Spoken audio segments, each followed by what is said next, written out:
ஜெயலலிதா அவங்க திராவிட கட்சியில ஜெயலலிதா அவங்க எம்ஜிஆருடைய மரணத்திற்கு அப்புறம் வராங்க. எம்ஜிஆருடைய மரணத்துக்கு அப்புறம் அதிமுக இரண்டாக பிளவுபடுது. ஒன்று வந்து எம்ஜிஆருடைய மனைவி ஜானகி அவங்க தலைமையில் ரெட்டைபுறா, இன்னும் ஜெயலலிதா அவங்க தலைமையில் சேவல் சின்னம், இப்படி ரெண்டா பிளவுபட்டு நிற்கக்கூடிய ஒரு காலகட்டம் இருந்துச்சு எம்ஜிஆர் அவங்கள மரணத்திற்கு அப்புறம். அதற்கு அப்புறம் 1991 இருந்து முதலமைச்சரானாங்க. 1991 முதலமைச்சரானாங்க. 91 2016 வரைக்கும் ஏறக்குறைய 6 முறை ஜெயலலிதா அவங்க முதலமைச்சராக இருந்தாங்க. 1991 இருந்து 2016 வரைக்கும் 6 முறை முதலமைச்சராக இருந்தாங்க. அப்ப இவங்க திராவிட கட்சியில இருக்கிறாங்க. ஆனா இவங்க கொள்கை என்ன, கோட்பாடு என்ன? திராவிட கட்சினா எல்லாருமே ஒரே கொள்கையாங்க, அப்படி கிடையாது. பேருக்கு தான் திராவிட கட்சி, திராவிட கொள்கை, சமத்துவம் இதெல்லாம் பேசுவாங்க. இப்ப வந்து பாத்தீங்கன்னா பின்னாடி போட்டோ வச்சிருப்பாங்க, கட்சியோட பேனரோ, அதுக்கு பின்னாடி அண்ணாவுடைய போட்டோ, பெரியாரோட போட்டோ, எம்ஜிஆரோட போட்டோ இப்படிலாம் வச்சிருப்பாங்க. அதிமுக திமுக பெரியாருடைய போட்டோ, அண்ணாவுடைய போட்டோ வச்சிருப்பாங்க. ஆனா பெரியாருடைய கொள்கையும் அண்ணாவுடைய கொள்கையும் கடவுள் மறுப்பு கொள்கை. அப்ப இந்த கடவுள் மறுப்பு கொள்கையில தான் திராவிட கட்சியில இருக்கிற அத்தனை பேர் இருந்தாங்களான்னு அப்படிலாம் கிடையாது. எல்லாம் மாறுபட்டு இருக்கும். பதவி தான் இவங்களுக்கு முக்கியம், ஆட்சி தான் இவங்களுக்கு முக்கியம், ஏதோ ஒரு பதவியில் இருக்கணும். அப்ப அந்த மாதிரி பார்த்தீங்கன்னா ஜெயலலிதாவுடைய கொள்கையும் பெரியாருடைய கொள்கையில ஒண்ணு கிடையாது, வெவ்வேறு கொள்கை. இவங்க வந்து கடவுள் நம்பிக்கை கொண்டவங்க, ஜெயலலிதா அவங்க கடவுள் கொள்கை கொண்டவங்க. அதே மாதிரி ஜோசியத்துல அதிகமான நம்பிக்கை கொண்டவங்க. இதுல திராவிட கொள்கை அடிப்படையான விஷயம் எதிராக இருந்தாலும் திராவிட கட்சி இப்படிதான் சமுதாயத்துல அறிமுகப்படுத்தப்பட்டிருக்கு. அப்ப இவங்களை பொறுத்த வரைக்கும் ஆட்சிக்கு வராங்களா, 91 ஆட்சிக்கு வந்துடுறாங்க. அதுக்கப்புறம் இவங்களோட நடவடிக்கை எப்படி இருந்திருக்குது? நடவடிக்கை மக்களோட மக்களா, எம்ஜிஆர் வந்து நிறைய செஞ்சாரு இப்படிங்கிற விஷயத்தெல்லாம் பதிவு பண்ணி ஆட்சிக்கு வராங்க. ஆட்சிக்கு வந்ததுக்கு அப்புறம் இவங்களோட நடவடிக்கை எப்படி இருந்திருக்கு? சில பேருக்கு ஆணாதிக்க சிந்தனை இருக்கும், இவங்களுக்கு பெண்ணாதிக்க சிந்தனை. இது சம்பந்தம் நிறைய விஷயங்களை பார்த்தீங்கன்னா என்கிட்ட திராவிட கட்சின்னு சொல்லி இவங்க எப்படி மக்களை வழி நடத்தி இருக்கிறாங்க அப்படின்னா, அவங்க என்ன கொள்கையை போதிச்சாங்களோ சமத்துவம் சொல்லி சொன்னாங்க. சமத்துவம் ஜெயலலிதா முதலமைச்சர் ஆனதுக்கு அப்புறம் இந்த கட்சியில இருந்ததா அப்படின்னா இல்ல. உதாரணத்துக்கு 2 வீடியோ பாருங்க.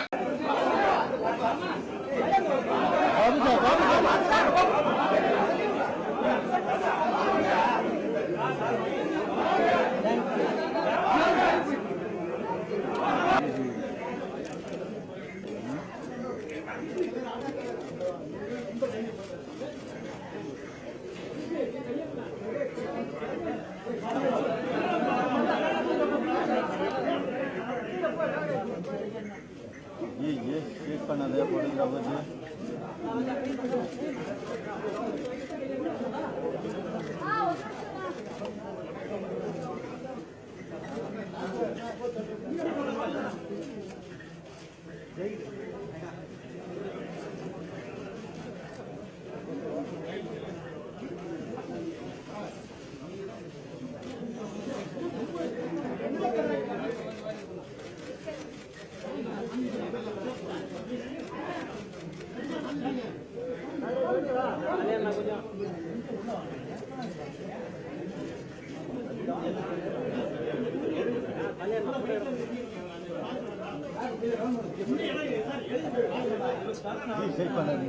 शेक बना देंगे जी यार।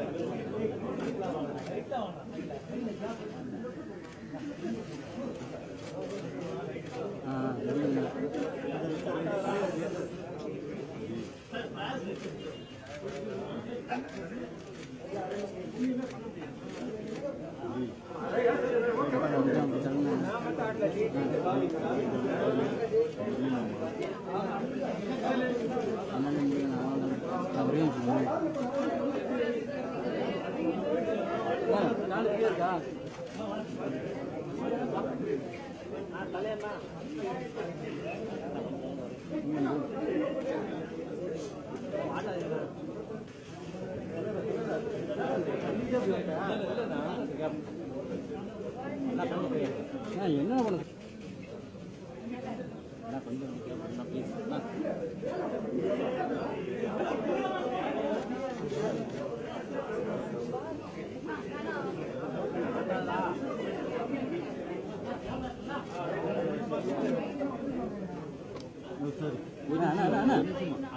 சாரி சாரி சாரி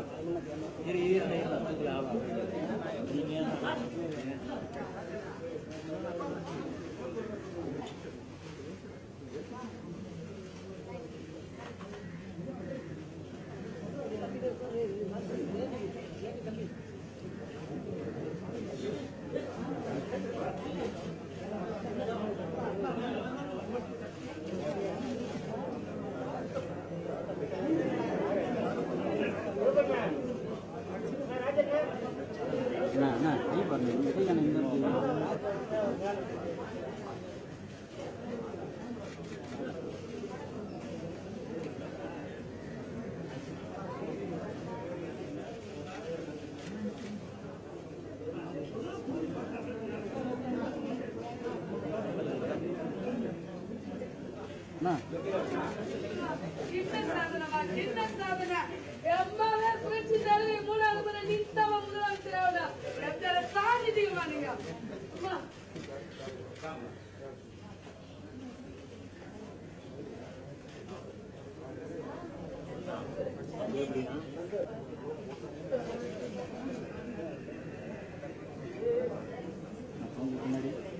பின்னாடி தள்ளுறாங்க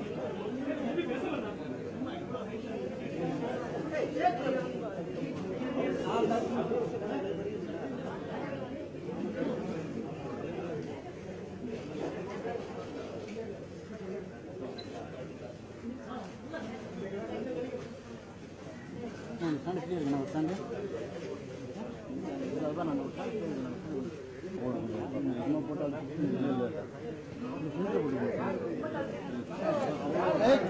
ஜி நல்லா நான் இங்கே தான் இருக்கேன் எல்லாரும்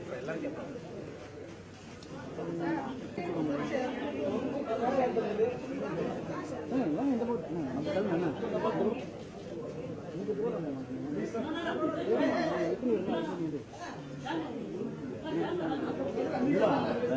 சும்மா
வீடியோல என்ன நமக்கு கிடைக்குது அப்படின்னா, ஜெயலலிதாவுடைய கால்களில் விழக்கூடிய கலாச்சாரம் திராவிட கட்சியில் உள்ள பூந்துச்சு.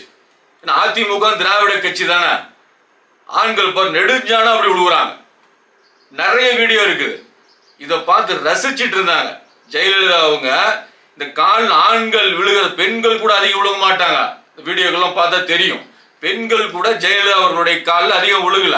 ஆண்கள் பதவி வெறி. ஜெயலலிதா அவங்க பதவி ஏற்கும்போது, முதலமைச்சர் 1990 பதவி ஏற்கும்போது ஏறக்குறைய ஒரு 43-44 வயசு தான்.